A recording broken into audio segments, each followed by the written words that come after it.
Então estamos começando hoje a nossa última aula das 4 separadas para isto.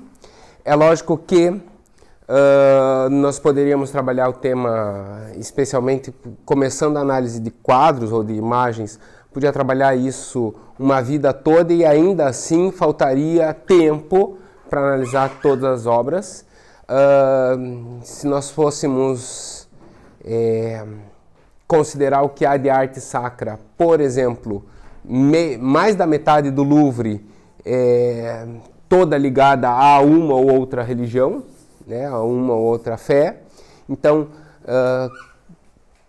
escolher obras para 4 aulas de Deus na arte sempre é dizer não para várias outras. Mas aí pensando então sobre qual tema terminar, já que vocês gostaram tanto dos chifres de Moisés, eu pensei na aula de hoje tratar sobre a figura desse senhor aqui. Vocês podem ver que tem um compilado ali de imagens, né? Tem um ali, o bem do meio parece mais o cantor brasileiro lá, o Seu Jorge, mas tudo bem, né? São todas imagens representando de um certo modo um ou outro Cristo dentro de uma representação. Então, elegi por pura e pessoal vontade terminar com Cristo. Por quê? Porque no fim das contas, nós como igreja cristã sempre apontamos para Ele. Tem também uma das ilustrações que vai aparecer hoje, aparece um personagem ao lado de Cristo e eu fiquei... eu não ia convidar a pessoa, mas eu fiquei torcendo para que a pessoa viesse. E aí, quando apareceu o santo, vocês vão adivinhar quem é a pessoa e por que eu torci para ela vir. Ela veio, tá? Essa pessoa veio. Mas então, pensando na imagem de Cristo, pensando, né, em Cristo dentro da arte, eu achei essa compilação bem interessante. Tem uns ali que são obras de... tem quadro, tem escultura, tem iluminura, tem várias representações, tem inclusive frame de cinema, né? Esse terceiro da terceira linha é de um filme, por exemplo. Então tem representações de Cristo de toda a natureza ali. E como era efetivamente o rosto de Cristo, eu não sei, mas nós vamos entender, antes de chegar à imagem em si, nós vamos entender algumas coisas. E as coisas que eu queria entender com vocês são as seguintes. Para a gente entender a imagem de um Jesus histórico, nós precisamos entender aonde é que Jesus estava quando homem, né, na sua existência física. Então a gente precisa entender do histórico, é que Jesus vivia em uma sociedade monárquica e estruturada. O fato de ser uma sociedade monárquica e estruturada significa que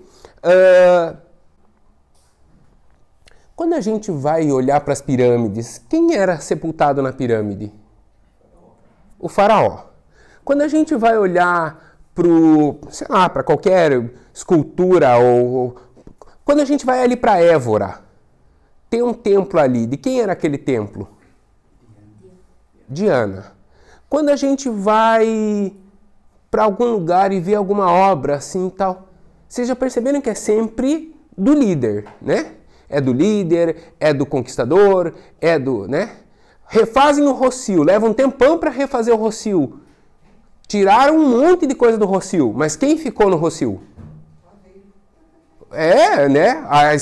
A estátua do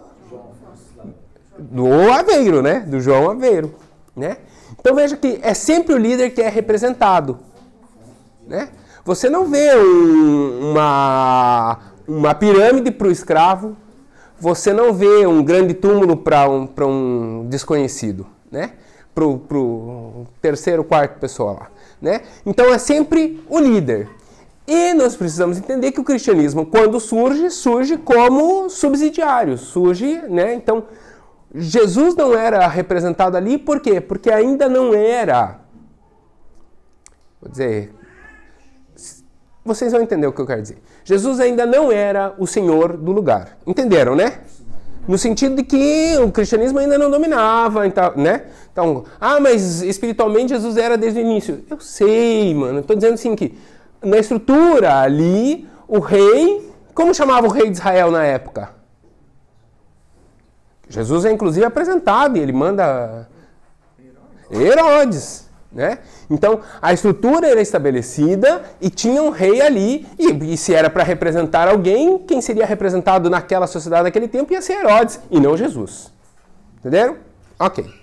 Outra coisa é que a gente tinha baixa mobilidade social, ou seja, quem nascia na casta de... Não era casta, mas é essa a ideia, né? Quem nascia filho de pedreiro ia ser pedreiro. Quem era filho de pescador ia ser pescador. Quem era da família de Levi ia ser levita. Quem era da família de Arão ia ser sacerdote. Entendeu? Então você não tinha muita mobilidade. Você não era o que você quisesse. Você era o que você nasceu para ser e pronto, acabou. Né? E toda essa estrutura hebraica que existia ainda era subsidiária à estrutura romana. Lembre que Jesus, quando é preso, ele é apresentado diante do sumo sacerdote e sai dali e é levado na frente de Pôncio Pilatos. Por que levaram depois Jesus à frente de Pôncio Pilatos? Porque acima de toda essa estrutura que havia, tinha ainda a estrutura romana. Mas por que os romanos faziam isso com os hebreus? Não. Os romanos faziam isso com todos. Se você lembrar de Cleópatra, quem era Cleópatra? Que título ela tinha? Rainha da onde? Do Egito. Né? Ela era rainha do Egito. E com quem que ela casa? Pois é, com o César romano. Por quê? Porque ela era rainha do Egito, o Egito era um reino mesmo, né? Mas os romanos dominavam ali. Então o romano, quando ele entrava, ele não desfazia a sociedade que ali estava, ele se colocava por cima. Ficava acima dessa sociedade, deixava essa sociedade se micro-organizar, não a ponto de se rebelar e ter total independência, mas não desfazia aquela estrutura, se colocava ali em cima. E enquanto estivesse obedecendo Roma e pagando para Roma, tá louco de bom. Muito mais pagando do que obedecendo, né? Mas tudo bem, né? Então, tinha esse domínio romano ainda por cima. Ou seja, Jesus já não era o senhor, no sentido político, né? Não era o senhor daquele espaço, muito menos do Império Romano. Isso é interessante, isso é muito interessante. Você tem um alto índice de literacia, que para quem é brasileiro é alfabetização, né? Letramento, né? Dificilmente um judeu não sabia ler. Não estou dizendo que eles eram cultos, nem que eram grandiosos leitores, mas dificilmente eles não sabiam ler. Um letramento mínimo todo judeu tinha. Por quê? Porque é obrigação. Tanto é assim que quando nós vemos Jesus ir ao templo, ele pede lá as escrituras, ele conversa sobre as escrituras e ninguém se espanta do fato dele ler. As pessoas se espantam das respostas que ele dava e do conhecimento que ele tinha. Mas do fato dele ler, não. Né? Por quê? Porque a maioria dos judeus eram e seguem sendo alfabetizados. Porque faz parte, ali ainda tem, né, o bar mitzvah, faz parte do compromisso judeu. Você se torna homem, e no caso de mulher, do bat mitzvah, você se torna mulher quando você lê uma porção das escrituras e aí explica aquilo segundo suas palavras. Bar mitzvah é isso. Tem um dia no ano que você vai, tem as mitzvot, você tem qual é o trecho, a paraxá da semana e tal. Você lê aquele trecho e diz a sua impressão. Ou seja, todo judeu um dia já pregou na vida, nem que seja um dia só. Né? Se você é um judeu praticante, o bar mitzvah é isso. Você lê o trecho do dia e diz quais são as suas impressões a respeito daquilo. Tudo bem, tem gente que já escolhe, eu quero tal semana porque aquele trecho é tal, é mais curtinho, é mais fácil de ler, e o cara ensaia às vezes 6 meses, 1 ano para ler aquele trechinho e explicar aquele trechinho. Mas é assim. Então todo judeu tem uma mínima noção de leitura. Tá? Então é uma sociedade bastante em que a leitura é bastante difundida, né? Se nós formos pensar, no europeu, isso já não é assim. Até poucas décadas atrás, mesmo em Portugal, e aí preparando a aula de hoje eu fui atrás disso, mesmo em Portugal, os índices de analfabetismo eram muito altos. Se você parar para pensar, se a sua bisavó não era analfabeta, provavelmente uma irmã dela ou alguém ali da sua família era. É ou não é verdade isso? E eu falo isso sem vergonha nenhuma porque minha família também está nesse meio. Mas esse analfabetismo que eu estou citando no português, eu estou citando português porque nós estamos em Portugal. Porque se a gente for pensar no alemão da Primeira Guerra, naquela época também os índices de analfabetismo na Alemanha eram altíssimos, né? Isso era, na Europa como um todo era assim, né? A gente vai ter uma alfabetização maior na época da França, do Carlos Magno, mas mesmo assim depois se perde e tal. Então, isso é uma exceção. Dentro das sociedades estruturadas, isso é uma exceção. Os próprios romanos mesmo, muitos, a grande maioria era iletrada, né? E aí Jesus também, isso é importante, gerações anteriores da família de Jesus já existiam naquele local. Tanto é assim que quando a gente vai olhar os evangelhos, eles já começam. Jesus, filho de José, filho de fulano, filho de fulano, filho de fulano, filho de fulano, e faz toda a linha sem sair daquela região. É sempre ali no Oriente Médio. Pode ver. Se você for puxar a linha dos descendentes a partir de Maria, também é todos ali. Por que eu trouxe esse fato? Porque é sinal de que Jesus não só estava inserido naquela sociedade, como os antepassados de Jesus também estavam inseridos naquela sociedade. Portanto, se Jesus tinha algum aspecto, alguma fisionomia, era a fisionomia do homem local, né? Ele tinha a cara do povo dali. Por quê? Porque toda a sua família vinha dali, né? E como era então o rosto de Jesus? Tcharam! Será que era assim? Quando a gente pensa em Jesus, não é mais ou menos essa imagem que vem na cabeça? É ou não é? Não formataram a gente para ver um Jesus assim? Né? É tão assim que eu vou mostrar para vocês a curiosidade de uma senhorinha nos Estados Unidos que durante anos orou para a imagem de Jesus. E aí está a imagem de Jesus para a qual ela orava. E para você que não sabe quem é esse personagem, esse é Obi-Wan Kenobi, do Star Wars. É um ator, é a foto do ator, só que é um ator, cabelo meio longuinho, barbinha, é Jesus. Ela não assiste Star Wars, olhou o pôster que o neto tinha do Jedi e achou que era Jesus e colocou ali, o crucifixo, estava lá orando e tal. Jesus era realmente assim? Não sei, são vocês que estão dizendo. Vamos lá? E aí o rosto de Jesus, muitas vezes a gente vê assim, né? Vocês já conhecem essa imagem? Não? Essa chama Esse Homo, é um quadro, é um afresco, é uma pintura na parede, como se fosse um pergaminho pintado na parede em que teria o rosto de Jesus. Esse seria o manto de Verônica, vocês sabem essa história, né? Jesus estava carregando a cruz, ela vem, limpa o rosto dele, o rosto fica, né? Então seria essa toalha, essa representação tal. Isso fica em São Borja, no Santuário da Misericórdia de São Borja, em Saragoça, aqui na Espanha. E aí é uma imagem que foi pintada em 1930 por Elias Garcia Martínez. Não, eu não decorei, eu estou colando ali na minha anotação. E aí a imagem na parede, Saragoça, pertinho de Portugal, lógico, dá mofo, dá umidade, tarará, tarará, a imagem se estragou. Né? Vocês podem ver ali a imagem bastante estragadinha. E aí uma senhora, com muito carinho, com muita reverência, restaurou a imagem de Jesus. E aí ficou dessa maneira. E assim ficou o rosto de Jesus, né?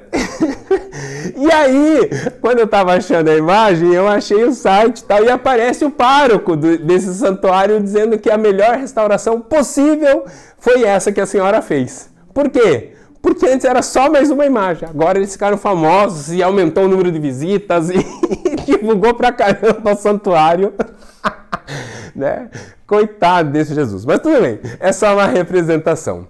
Mas se você lembra da aula 2, você vai lembrar desses símbolos. Lembram? Como chama o primeiro? O daqui. E aí? Como chama o primeiro daqui? São duas letras. Alfa? Não, tem um alfa e um ômega, mas não é esse não. Tá bom, e o peixe, vocês lembram como chama? Hã? É, ictus, beleza. O peixe é o ictus e o daqui? Isso mesmo, né? Shiro, Kiro é o primeiro, né? As primeiras representações cristãs, mostrei para vocês, além da cruz, eram o Kiro e o ictus, né? Por quê? Porque no processo de representação, bom, eu já mostrei para vocês como era a sociedade, mas a gente precisa entender que... vocês já viram uma imagem de Davi? Já viram algum quadro de Davi? Só moderno, né? Tem a escultura, inclusive, ali e tal, né? Vocês já viram alguma pintura de Moisés? Já, né? Eu trouxe semana passada, né? Mas sempre moderno, né? Por quê? Porque no século I, no século II, o judeu ele não tem o costume de representação de rostos de pessoas. Né? Eles consideram essas... Se Deus criou a pessoa,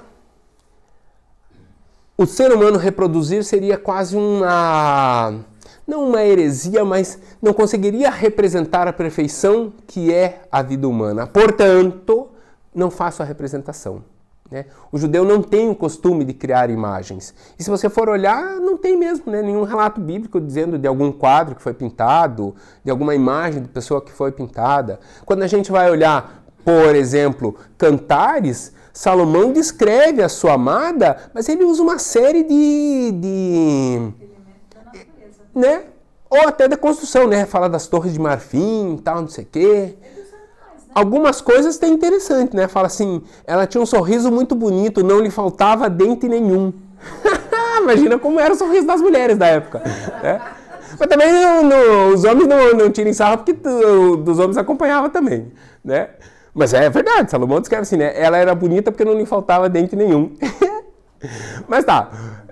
Então veja, não tinha o costume de representação de imagens. Tanto é que as primeiras representações cristãs não são de imagens, né? São de símbolos que representam valores, né? Tem o ictus tem lá, lembram que eu trouxe todo o significado das letrinhas, né? Jesus Cristo, Filho de Deus Salvador, né? O Xi e o Rho, que representam, né? Que é Cristo Senhor, né? O Alfa e o Ômega são representações também, né? Início e fim, né? Mas não tem uma representação pictóica, esse é o termo correto, né? Não tem uma imagem representando, né? Então a gente não vê essas representações muito comuns. E aí eu trouxe para vocês a primeira representação que se tem, primeira representação mesmo que se tem de Cristo. Vocês já viram como é a primeira imagem de Cristo, a mais antiga imagem de Cristo? Olha que curioso. Chama-se Alexêmono. Está aqui. Do lado de cá é ela, do lado de lá é a representação dela. É o grafite de Alexêmono, ele é do século II, ali está escrito, Alexêmono adora seu Deus, fica no Monte Palatino. O Monte Palatino é um dos 7 montes, uma das 7 colinas de Roma. Né? Então tinha lá uma casa, e aí tem lá numa das paredes, gravado, né? Alexêmono. adorando o seu Deus. É o que está escrito ali. E o que chamou a atenção de vocês?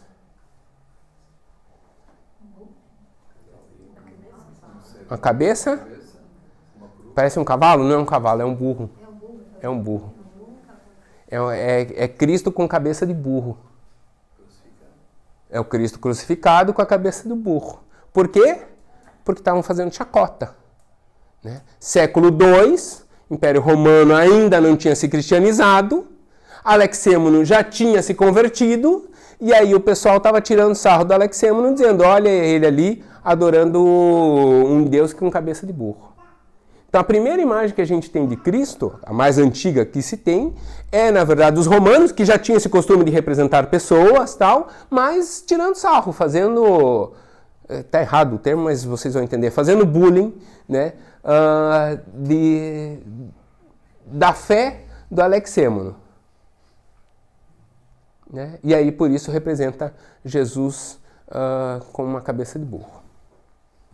Então, a primeira representação de Cristo começa assim.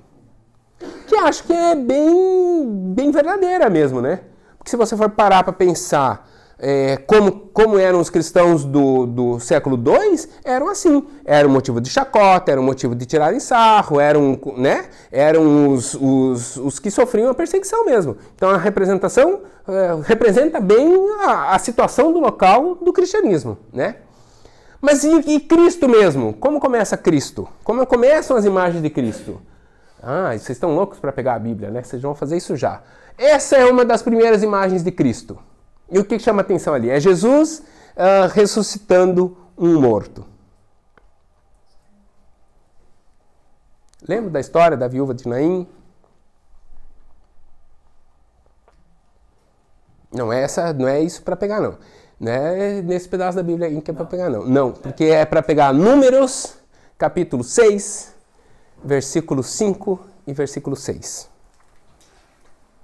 Esse é um afresco do século III, Jesus ressuscitando um morto. E o que chamou a atenção de vocês nessa imagem?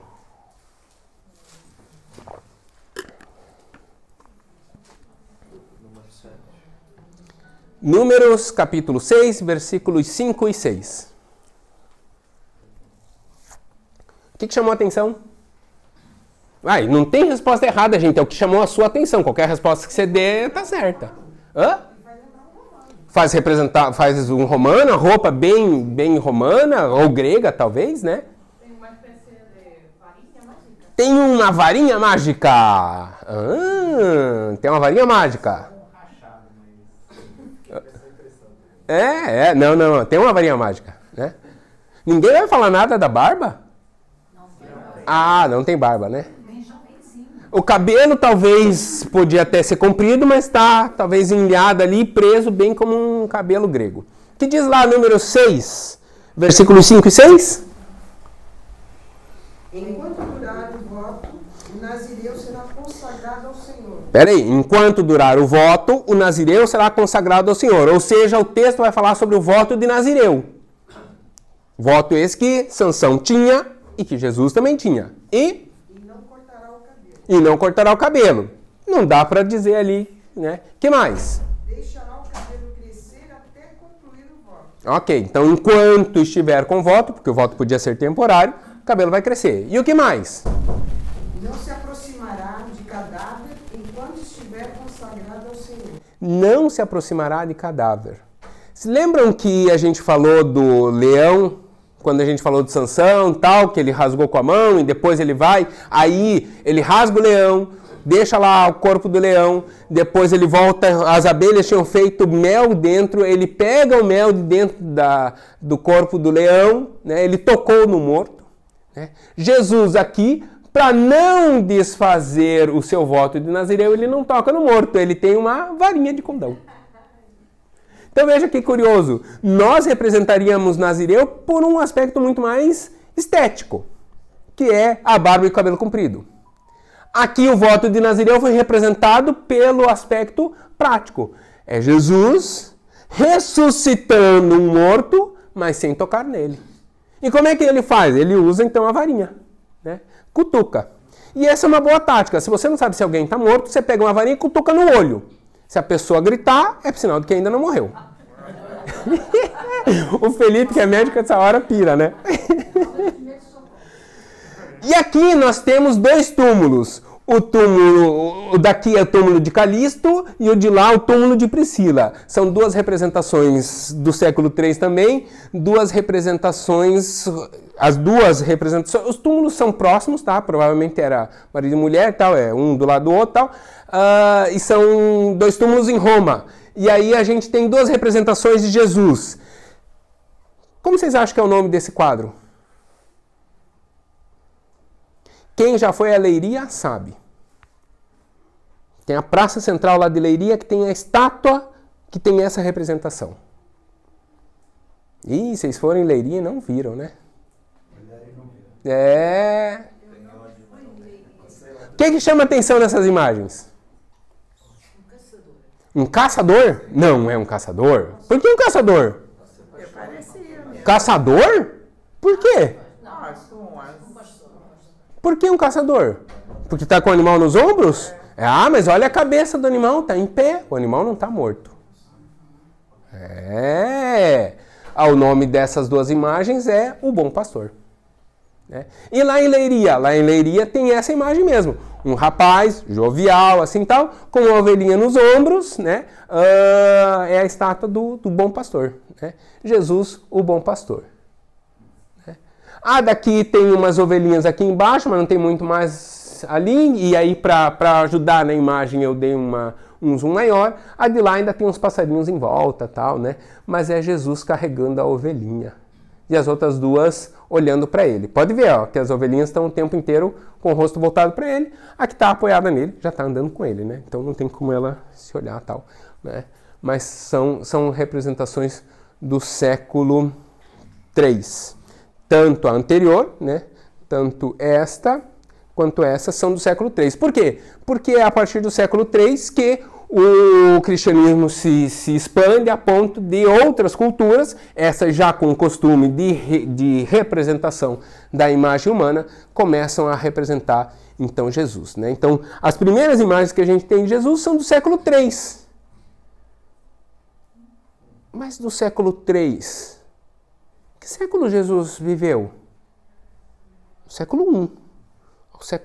No começo do século I. Aliás, no começo, mais começo impossível, né? Porque começa com ele. Muito bem. Mas veja, do século I até o século III, olhando de certa forma, tem 300 anos, né? Porque você tem todo o século I, depois todo o século II, e aí o século III quase, né? Então, de certo modo, tem quase 300 anos. Então, a gente está bem longe da imagem de Jesus. E como que a imagem de Jesus clássica lá, aquela parecida com Obi-Wan Kenobi, começa então a se formar? Bom, ela começa a se formar não com as imagens europeias, mas com as imagens coptas. Quem são os coptas? Aí eu paro de novo. Quem são os coptas? Os cristãos do Egito, né? Os cristãos que vivem até hoje no norte da África, em especial ali no Egito, são os cristãos coptas. E eles começam a fazer as representações de Jesus, e aí eu vou mostrar para vocês o mais antigo Jesus copta, né, que a gente tem conhecimento. Ele é do século IV, mas é Jesus e São Menas. Viu? Eu fiquei pensando, tomara que a Mena vá não. Cristo e São Menas é do século IV, uma imagem do Egito. Oi? Menas... Não, o século. Tá 6. Desculpa, eu copiei errado, então. É 4, tá? Século IV. Não precisa editar, né? Tá bom. É uma imagem que está lá no Louvre, né? Como grande parte da arte egípcia está fora do Egito, né? Mas é a primeira representação de Jesus da arte copta. E aí sim já é um Jesus que a gente já conhece, né? Já dá para ver ali a barbinha, já dá para ver o cabelinho comprido, né? A gente já está vendo ali um Jesus. Legal? Tem até uns escritos em grego do lado e tal. Presta atenção no Jesus aqui, porque eu vou usar ele depois. Legal? Então vamos para a próxima? A próxima é uma iluminura. É num pergaminho copta também, um Jesus E aí esse Jesus? O que chama a atenção dele? Esse já é, né, na Via Crucis, né, carregando a cruz, tal. Tem barba. Já é um desenho bem mais arredondado. Tem a auréola. Tem um cabelinho ali, tem um cabelinho aqui assim, compridinho. E o que mais? O que chama a atenção de vocês? O que mais?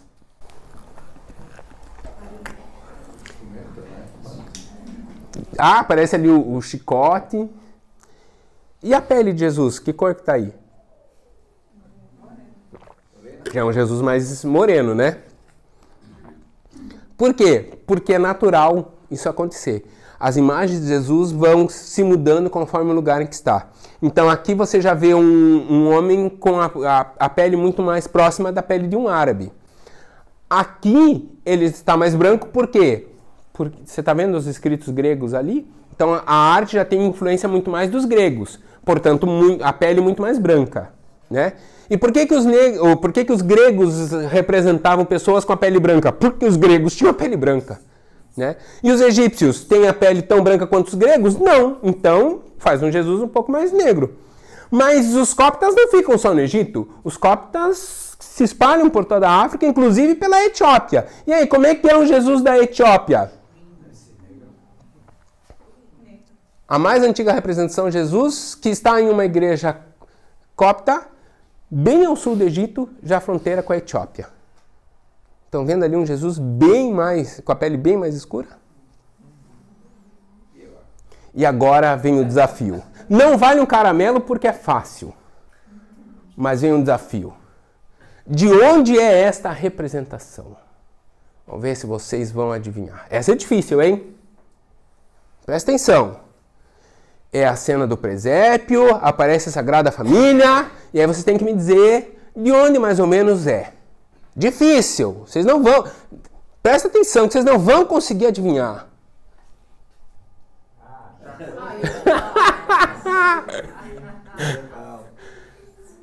Da onde que é esse, Jesus?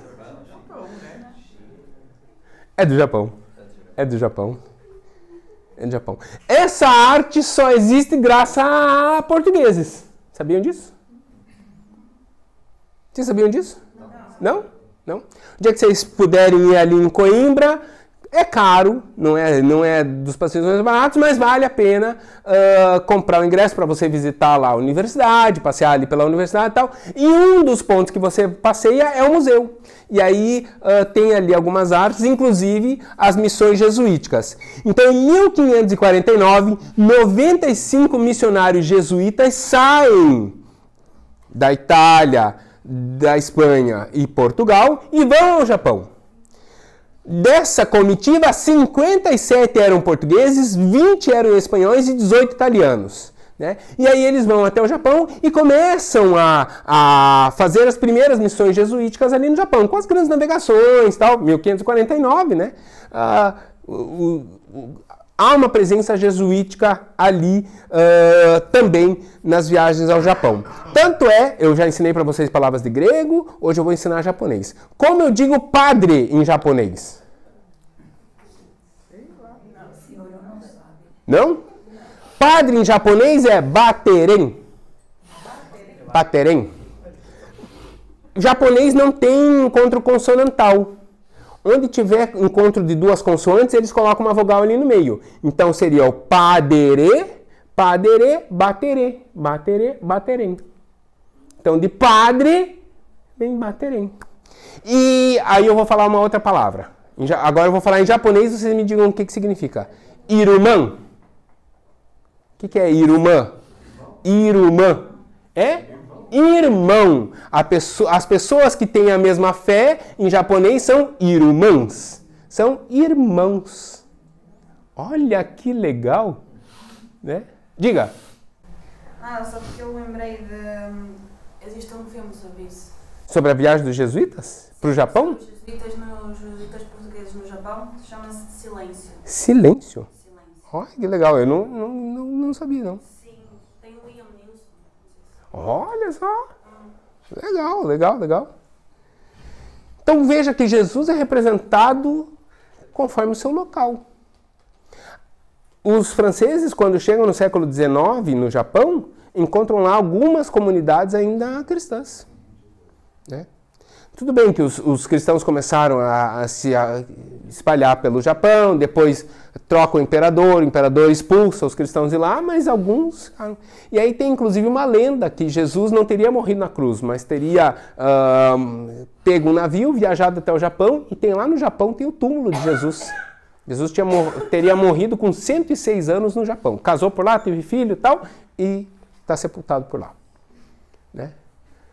Mas dá para ver claramente que Jesus vai tomando o aspecto do seu local. Mas eu não perguntei à toa. Vamos lá? Como provavelmente era o rosto de Jesus? Veja só. Eu mostrei no Egito Jesus com cara de egípcio. Eu mostrei lá nas beiras da Etiópia Jesus com cara de etíope. Mostrei lá no Japão Jesus com cara de japonês. Se Jesus nasceu na região de Jerusalém, cara de que ele tinha? Do povo dali. Então, como era o rosto de Jesus? A gente não sabe, já expliquei o porquê. Mas a gente tem ossadas de pessoas daquela época. E aí, com as ossadas das pessoas daquela época, pegando ali uma média, estudos atuais, 2012, trazem o que seria provavelmente algo muito próximo do rosto de Jesus, que é um homem mais ou menos assim.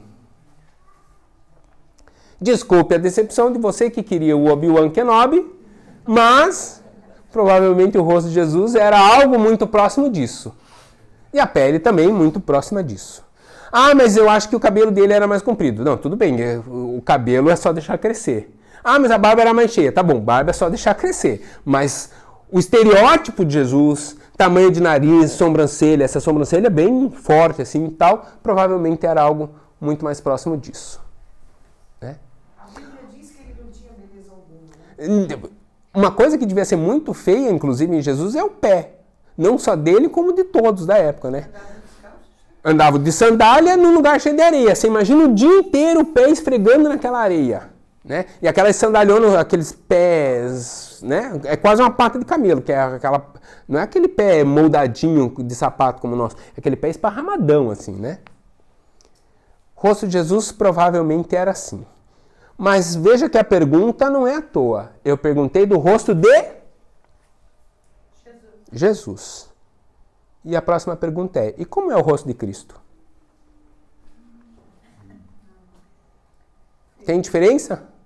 A gente tem obra que vai representar, a próxima obra, ela vai representar não o Jesus histórico, mas sim Cristo, né? Nesse sentido exato que a Cristina deu ali, né? E nesse sentido de Senhor, né? Lembram que lá na aula 2 a gente falou a diferença entre Jesus, que é o nome, né? Do ser histórico, da pessoa histórica, mas Cristo é a ideia do Senhor, né? Então, eu trouxe para analisarmos hoje esse, que é Cristo Pantocrator, que está no Mosteiro de Santa Catarina, na província do Sinai, né? Já é Egito, mas já é Oriente Médio, né? Já é para lá do Canal de Suez, né? Na província do Sinai. Vocês já viram essa imagem? Não? O que chama a atenção nela? Hoje nós vamos gastar um tempinho nela.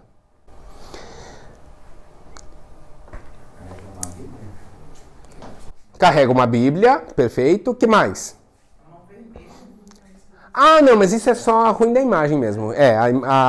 A mão tá, é normal. Eu acho que a mão A cor, né?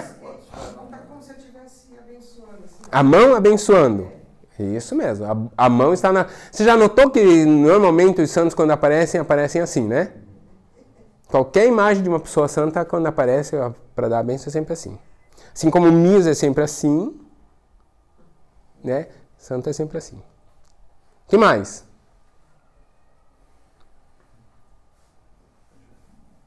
O que mais chama atenção nessa imagem? Os olhos dele são diferentes. Tá diferente os olhos? A forma do cabelo que é arredondada como representando uma auréola. Tem a auréola, beleza. O rosto tá meio torto? E também tem a auréola. O cabelo e a auréola estão... É um uníssono, né? É, legal. O rosto é meio torto?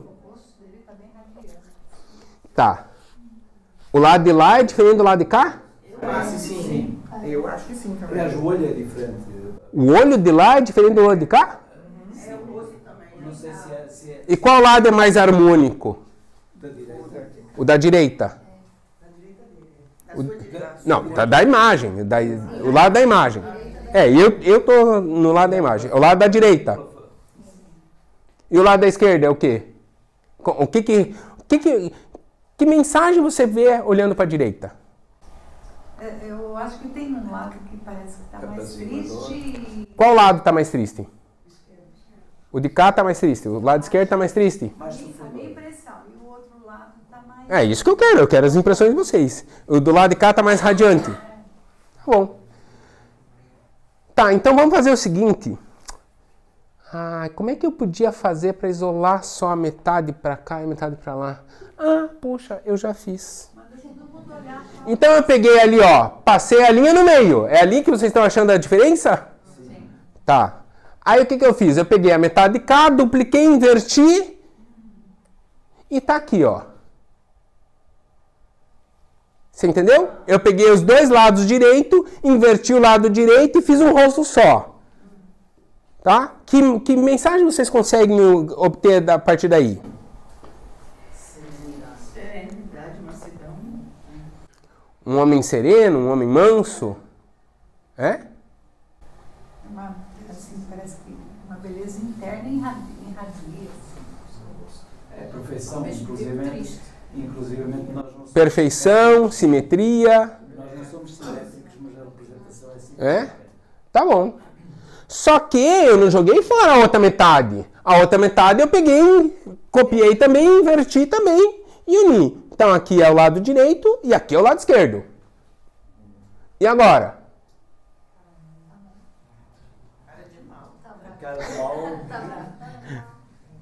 Cara de mal, tal.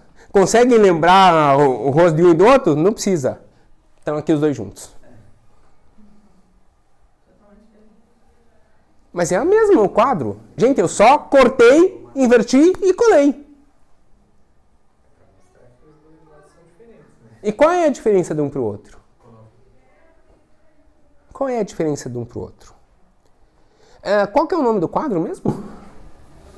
Não sei. Cristo Pantocrator. Vamos lá. Aula de grego. O que é pan? Todo.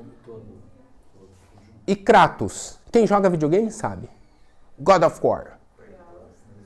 O que é Kratos?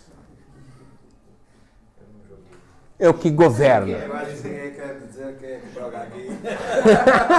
Não tem problema jogar. Kratos é governador, tá? É o que domina, é o que, né? Tanto que povo é demo e Kratos, cracia, democracia, governo do povo.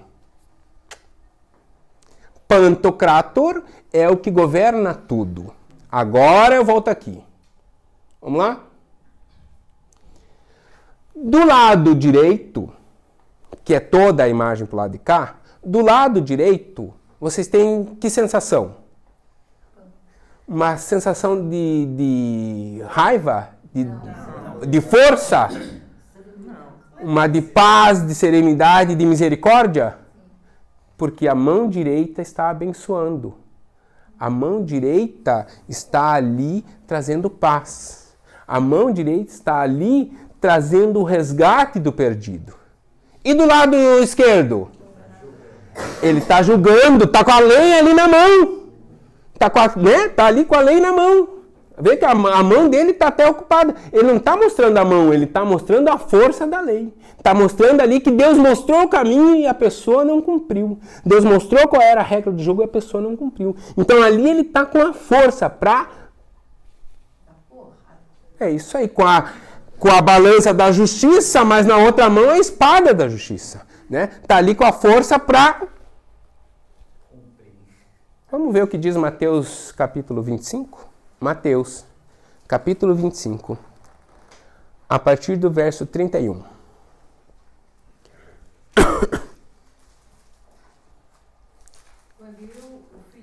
Calma, o pessoal está achando ainda. Calma. Mateus, capítulo 25, 31. Aí, agora sim. Quando eu, o Filho do Homem, vier na minha glória com todos os anjos, então... Pera lá. Quando vier em glória com toda a abóbada celeste. Ou seja, quando vier todo pão e vier em glória, ou vier dominando Pancratos, quando isso acontecer... Então, sentar-me-ei no meu trono glorioso. Então ele senta no trono, lugar do governador. E todas as nações serão reunidas diante de mim. E aí reúne todo mundo para julgar.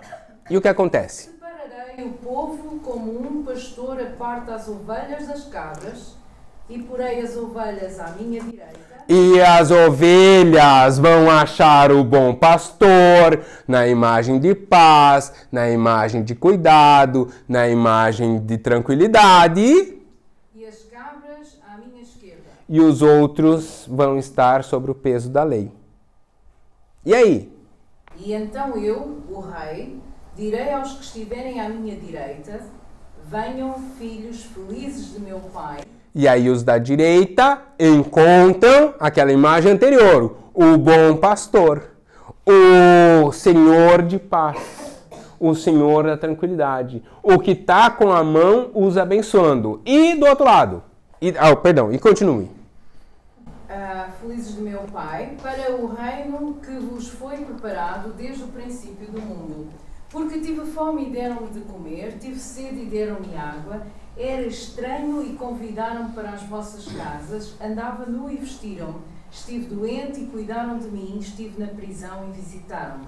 Esses homens justos perguntarão: Senhor, quando foi que alguma vez te vimos com fome e te demos de comer, ou com sede e te demos de beber? Ou sendo um estranho te hospedamos, ou nu te vestimos? Quando te vimos alguma vez doente ou na prisão e te visitamos? E eu, o rei, lhes direi: quando fizeram isso a um destes meus mais insignificantes irmãos, a mim o fizeram. Então veja, aqui ele está justificando aqueles que estão encontrando a salvação, aqueles que estão encontrando a paz, aqueles que estão encontrando a misericórdia de Deus, é porque fizeram aos pequeninos e ao fazer aos pequeninos, fizeram para mim, ok? Ok. E aí? E os do outro lado? Esses são os que estão à direita. E os do outro lado? Voltar-me-ei para os que estiverem à minha esquerda e lhes direi: saiam daqui, malditos, para o fogo eterno preparado para Satanás e seus demónios. O peso da condenação. Porque tive fome e não me deram de comer, tive sede e não me deram de beber, fui um estranho e não me deram hospedagem, andava nu e não quiseram vestir-me, estive doente e na prisão e não me visitaram. Então responderão: Senhor, quando foi que alguma vez te vimos com fome ou sede, ou sendo tu estranho, ou andando nu, ou estando doente, ou na prisão, não te socorremos? E responderei: quando não quiseram socorrer o mais insignificante destes meus irmãos, era a mim que recusavam ajuda. E estes irão para o castigo eterno, mas os justos irão para a vida eterna. Você percebeu que é exatamente a mesma situação? Que Deus apresentou a mesma possibilidade e a mesma oportunidade de salvação para os dois, tanto para o que está sendo colocado à direita, ou salvo, quanto ao que está à esquerda, ou condenado? Percebeu que é a mesma oportunidade? E aí, uns optaram por um e outros optaram por outro? Ou seja, uns veem esse Cristo e outros vão ver aquele. E aí aquele está trazendo o livro justamente por isso, para dizer: ninguém diante do Senhor vai ter a desculpa da inocência. Ninguém vai ter a desculpa de que não entendeu, não sabia ou não ninguém contou. Está dizendo, está aqui, ó, todos tiveram a oportunidade de amar o próximo e não fizeram. Então, o Cristo Pantocrator, ele traz exatamente isso. Metade do rosto é um rosto bastante estranho, torto, disforme, por causa disso. Porque Cristo se apresenta justamente nessas duas faces. E aí, ao separar elas, a gente vê essa distância, essa diferença. Legal? Então tá bom. Então assim eu terminamos a aula de hoje. Mas antes de terminar, eu tenho um convite. Se você quiser, tem mais 8 vídeos. Tem lá no youtube.com/teolegal, tem lá 8 vídeos da série Deus na Arte. Então tem especial de Páscoa, estamos na época de Páscoa, então tem lá um especial de Páscoa. Tem um que eu analiso, são imagens, né, a respeito da última semana da vida de Cristo. Então são vários vídeos a respeito disso.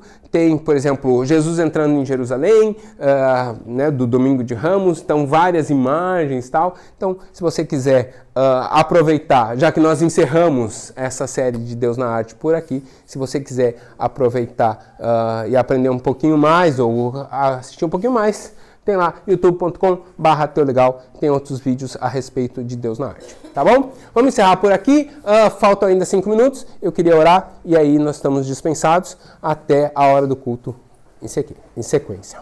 Vamos lá?